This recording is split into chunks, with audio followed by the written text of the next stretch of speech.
Hello everyone, कैसे हैं आप सब। Welcome back to my channel. I hope आप सब अच्छे होंगे। यहाँ हम कर रहे हैं डेली करंट अफेयर की क्लास। इसमें शामिल करते हैं नेशनल और इंटरनेशनल सभी तरह के करंट अफेयर के question.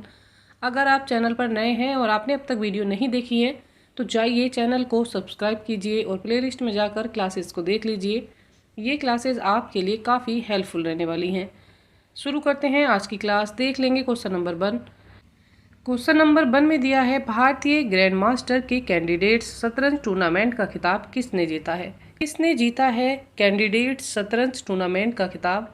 Right answer option number B हो जाएगा, डी गुकेश। हाल ही में भारतीय ग्रैंड मास्टर ने कैंडिडेट्स शतरंज टूर्नामेंट का खिताब जीता है। इनका नाम है डी गुकेश। चलिए जान लेते हैं डी गुकेश के बारे में। भारत के 17 वर्षीय ग्रैंड मास्टर डी गुकेश ने कैंडिडेट्स शतरंज टूर्नामेंट जीतकर इतिहास रच दिया है। गुकेश ने 40 साल पहले बनाए गए महान गैरी कास्पोरेव के द्वारा एक रिकॉर्ड को तोड़कर सबसे कम उम्र के विजेताए बन गए हैं। वह महान विश्वनाथ आनंद के बाद यह प्रतिष्ठित टूर्नामेंट जीतने वाले दूसरे भारतीय बने हैं। पहले विश्वनाथ आनंद हैं और दूसरे बने हैं डी गुकेश। पिछले साल उन्होंने हांगजो एशियाई खेलों में रजत पदक जीता था, तो इन्हें पिछले साल रजत पदक मिला है और इस बार इन्होंने कैंडिडेट शतरंज टूर्नामेंट जीत लिया है। इनकी आयु 17 वर्ष है। राइट आंसर हो जाएगा डी गुकेश। ऑप्शन नंबर जो बी है ये करेक्ट है। देख लेते हैं क्वेश्चन नंबर 2। क्वेश्चन नंबर 2 में दिया है, प्रधानमंत्री नरेंद्र मोदी ने भगवान महावीर निर्वाण महोत्सव का उद्घाटन कहां पर किया। कहां पर भगवान महावीर निर्वाण महोत्सव का उद्घाटन किया गया है। Right answer option number C हो जाएगा, नई दिल्ली। हाल ही में प्रधानमंत्री नरेंद्र मोदी ने भगवान महावीर निर्वाण महोत्सव का उद्घाटन नई दिल्ली में किया। चलिए जान लेते हैं इनके बारे में। प्रधानमंत्री नरेंद्र मोदी ने नई दिल्ली के भारत मंडपम में महावीर जयंती के शुभ अवसर पर 2550वें भगवान महावीर निर्वाण महोत्सव का उद्घाटन किया है। महावीर, जिन्हें वर्धमान के नाम से भी जाना जाता है, महावीर स्वामी जैन धर्म के 24वें तीर्थंकर थे। इनका जो महापरिनिर्वाण का महोत्सव हुआ है ये 2550वां हुआ है। साथ ही ये नई दिल्ली के भारत मंडपम में हुआ है। इसका उद्घाटन प्रधानमंत्री नरेंद्र मोदी के द्वारा हुआ है। राइट आंसर हो जाएगा नई दिल्ली। चलिए देख लेते हैं question number next. Question number 3 में दिया है, भारतीय नौसेना की पूर्वी नौसेना कमान ने ईस्टर्न वेव अभ्यास का आयोजन किया है। पूर्वी कमान का मुख्यालय कहाँ पर है, तो ये मुख्यालय कहाँ पर है ये बताना है। Right answer option number B हो जाएगा, विशाखापत्तनम। विशाखापत्तनम में पूर्वी कमान का मुख्यालय है। चलिए जानते हैं इसके बारे में। भारतीय नौसेना ने पूर्वी नौसेना कमान के flag officer commanding in chief के नेतृत्व में पूर्वी समुद्री तट पर अभ्यास पूर्वी लहर का आयोजन किया। इसका उद्देश्य क्षेत्र में समुद्री सुरक्षा चुनौतियों से निपटने के लिए भारतीय नौसेना की तैयारियों का मूल्यांकन करना है। पूर्वी नौसेना कमान भारतीय नौसेना की 3 कमांड स्तरीय संरचनाओं में से एक है। इसका मुख्यालय विशाखापत्तनम में है, जो आंध्र प्रदेश राज्य में है। Right answer option number B हो जाएगा, विशाखापत्तनम। चलिए देख लेते हैं क्वेश्चन नंबर नेक्स्ट। भारतीय दूध ब्रांड नंदिनी आगामी T20 क्रिकेट विश्व कप में 2 टीमों का प्रायोजक बन गया है। तो ये कौन सी 2 टीमों का प्रायोजक बना है।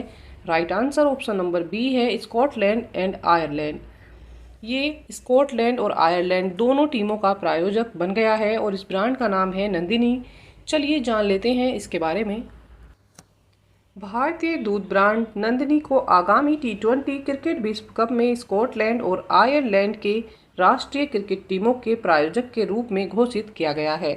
कर्नाटक मिल्क फेडरेशन KMF अपने नंदिनी ब्रांड के डेयरी उत्पादों के लिए प्रसिद्ध है। T20 क्रिकेट विश्व कप 2024 की संयुक्त मेजबानी 1 से 29 जून तक वेस्ट इंडीज और संयुक्त राज्य अमेरिका के द्वारा की जाएगी। इसकी मेजबानी कब से कब तक होनी है, 1 जून से 29 जून का इसका समय दिया हुआ है। और कौन करेगा, वेस्ट इंडीज़ और संयुक्त राज्य अमेरिका के द्वारा इसकी मेजबानी की जाएगी। राइट आंसर हो जाएगा स्कॉटलैंड और आयरलैंड। ऑप्शन नंबर बी यहाँ करेक्ट है। देखते हैं question number next. Question number 5 में दिया है, राष्ट्रीय सुरक्षा गार्ड का प्रमुख किसे नियुक्त किया गया है। कौन बना है राष्ट्रीय सुरक्षा गार्ड का प्रमुख। Right answer option number C हो जाएगा, नलिन प्रभात। हाल ही में राष्ट्रीय सुरक्षा गार्ड का प्रमुख नलिन प्रभात को नियुक्त किया गया है। अब जान लेते हैं इनके बारे में। हाल ही में आईपीएस नलिन प्रभात को राष्ट्रीय सुरक्षा गार्ड एनएसजी का नया प्रमुख नियुक्त किया गया है। आंध्र प्रदेश कैडर के 1992 बैच के आईपीएस अधिकारी प्रभात वर्तमान में सीआरपीएफ के अतिरिक्त महानिदेशक के पद पर कार्यरत हैं। तो ये किस पद पर कार्यरत हैं?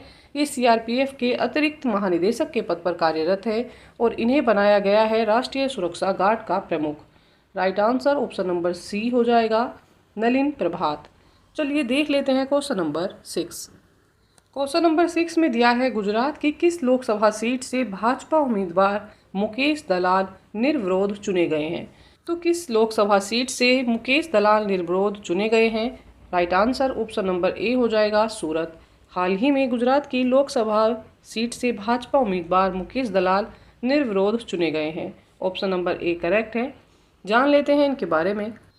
लोकसभा चुनाव 2024 में गुजरात की सूरत लोकसभा सीट से बीजेपी उम्मीदवार मुकेश दलाल निर्विरोध चुने गए हैं। अन्य सभी दावेदारों ने अपनी उम्मीदवारी वापस ले ली है। उसके बाद मुकेश दलाल को यहां पर जीत दिलाई गई। कांग्रेस के 2 उम्मीदवारों के नामांकन भी रद्द हो गए हैं। साथ ही 8 अन्य उम्मीदवार अपने जो दावेदारी है उसको वापस ले चुके हैं। उसी के बाद दलाल को विजेता घोषित किया गया। राइट आंसर हो जाएगा ऑप्शन नंबर ए, सूरत। चलिए देख लेते हैं question number next. Question number 7 में दिया है प्रसिद्ध एनएफएल क्वार्टरबैक खिलाड़ी रोमन ग्रेबियल का निधन हो गया है। वह किस मूल का था? तो ये किस मूल के खिलाड़ी थे? Roman Gabriel. Right answer option number B हो जाएगा, फिलिपिनो। हाल ही में एनएफएल क्वार्टरबैक खिलाड़ी रोमन ग्रेबियल का निधन हुआ। ये फिलिपिनो मूल के थे। ऑप्शन नंबर बी करेक्ट है। चलिए जान लेते हैं इनके बारे में।